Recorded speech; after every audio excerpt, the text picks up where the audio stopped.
নতুন গল্প নিয়ে হাজির হলাম। গল্পটি শেষ পর্যন্ত শুনলে অনেক মজা পাবেন। চলুন তাহলে গল্পটি শুরু করি। আমি লিজা, বয়স 21 বছর। আজ শোনাব গরম ছুটির একটি গল্প। কলেজে পড়ছি। আমি তেমন ফর্সা নই, নায়িকা মার্কা সুন্দরীও নয়, কিন্তু কেন জানি ছেলেরা আমার দিকে লোভাতুর চোখে তাকিয়ে থাকে। বান্ধবীদের অনেকেই প্রেম করে, দু একজনের বিয়েও হয়ে গেছে। তাদের স্বামীদের সোহাগের কথা শুনলে হিংসায় জ্বলে মরি।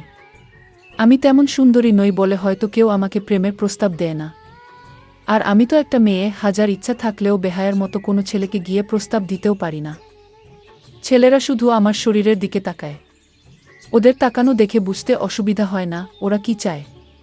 আমিও তো তাই চাই, কিন্তু ওরা আমাকে একবার কাছে পেতে চায়, আর আমি চাই একজন নিয়মিত সঙ্গী।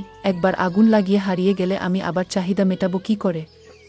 আমার মনে হয় ছেলেরা আমার শরীরটাকে পছন্দ করে। আমি 5 ফুট 2 ইঞ্চি লম্বা, বেশ স্বাস্থ্যবতী। আমার শরীরের মাপ 3-4-2-6-3-7। কে জানে এটা টপ ফিগার বলে কিনা। যাই হোক, দেহের আগুন আমি আর সহ্য করতে পারছি না। কবে আসবে আমার স্বপ্নের পুরুষ? কবে হবে আমার স্বপ্ন পূরণ? কবে কেউ আমাকে ধরে বিছানায় নিয়ে গিয়ে আমার চাহিদা পূরণ করবে? আমার স্বপ্নের মন্দিরে ফিতে কেটে কবে উদ্বোধন হবে? উফ, ভয়, শিহরণ, আনন্দ সব একসঙ্গে। আমাদের পাশের বাসায় থাকে দীপু। আবার সে আমার ছোট ভাই সুজার বন্ধু। ওদের প্রায়ই আমাদের বাসায় দেখা যায় আমার ভাইয়ের সঙ্গে কম্পিউটারে গেমস খেলতে। মাঝে মাঝে সুজাও ওদের বাসায় যায়। আমিও দীপুর বড় বোন বিনার সঙ্গে মাঝে মাঝে মার্কেটে যাই। আমাদের মধ্যে বেশ বন্ধুত্ব। দীপুকে আমি ছোট ভাইয়ের মতো দেখি। কোনোদিন তাকে নিয়ে খারাপ কিছু ভাবিনি। দীপুর চোখেও আমি কোনো লালসা দেখিনি। ছেলেটিকে আমার পছন্দ, কারণ সে বেশ বুদ্ধিমান।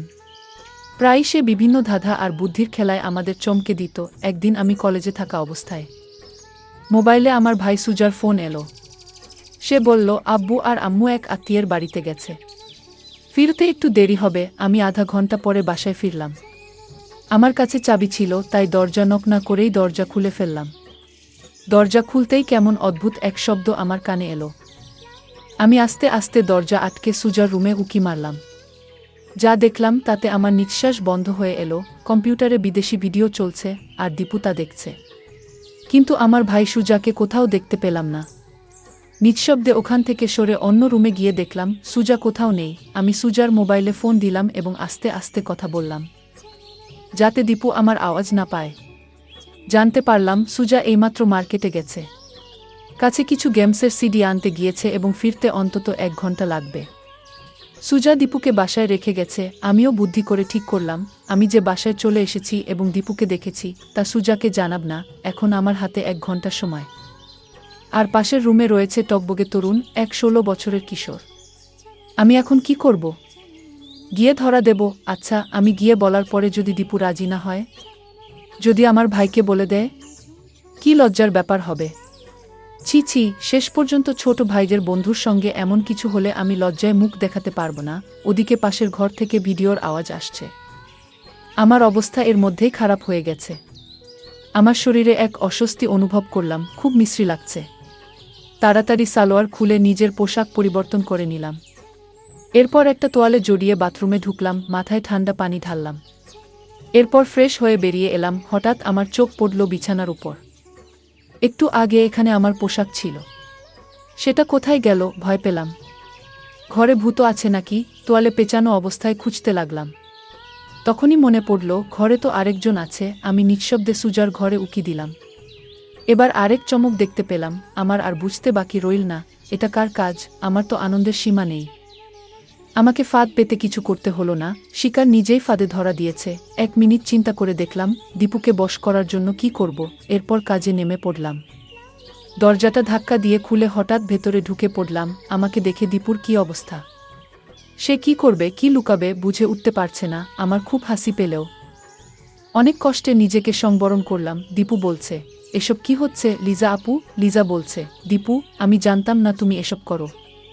আমি তো দরজা বন্ধ রেখেছিলাম। ঢুকলাম কিভাবে সেটা তোমার দরকার নেই। কিন্তু আমার ওইটা কেন? দীপু বলছে, প্লিজ আপু, কথাটা কাউকে বলবেন না। সুজা বা বিনা আপুকেও না। আপনি যা বলবেন আমি তাই করব, লিজা বলছে। আমিও তো যা করতে বলবো সেটি মানুষকে গিয়ে বলে দেবে, তাই না? দীপু প্রায় কাঁদো কাঁদো কণ্ঠে, না আপু, আমি বলবো না। লিজা বলছে, ঠিক আছে, তাহলে তোমার কাছে যা আছে তা দেখাও। দীপু অবাক, আপু আমি কি দেখাব? লিজা বলছে, দেখাও তো। দীপু ভয়ে ভয়ে ওর কাছে রাখা জিনিসটা বের করলো। লিজা বলছে, যাও বাথরুমে গিয়ে এটা ধুয়ে নিয়ে আসো। দীপু বাধ্য ছেলের মতো বাথরুমে গেল। আমার প্রথম প্ল্যান ভালোভাবে কাজ করল। এবার আমার দ্বিতীয় প্ল্যান। প্রথমে আমি মেইন গেট ভালোভাবে লক করলাম, যাতে চাবি থাকলেও বাইরে থেকে খোলা না যায়। এরপর দ্রুত নিজের রুমে চলে গেলাম। আমি বাম পাশ ফিরে কাত হয়ে শুয়ে থাকলাম। দীপু ঘরে ঢুকলে আমাকে দেখতে পাবে, আর পাবে তার জন্য সাজানো পরিবেশ। অপেক্ষা আর অপেক্ষা। এক এক সেকেন্ড যেন এক এক ঘন্টা মনে হচ্ছিল দুরু দুরু বুক নিয়ে অপেক্ষা করছি। কখন আসবে দীপু? নাকি লজ্জায় চলে যাবে? অবশেষে দরজা খোলার শব্দ পেলাম।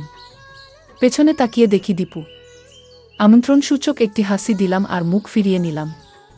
দেখি এবার কি করে। ছেলেটি সত্যিই বুদ্ধিমান। আমার সাজিয়ে রাখা জিনিসগুলো নিয়ে শুরু করল গেম খেলা।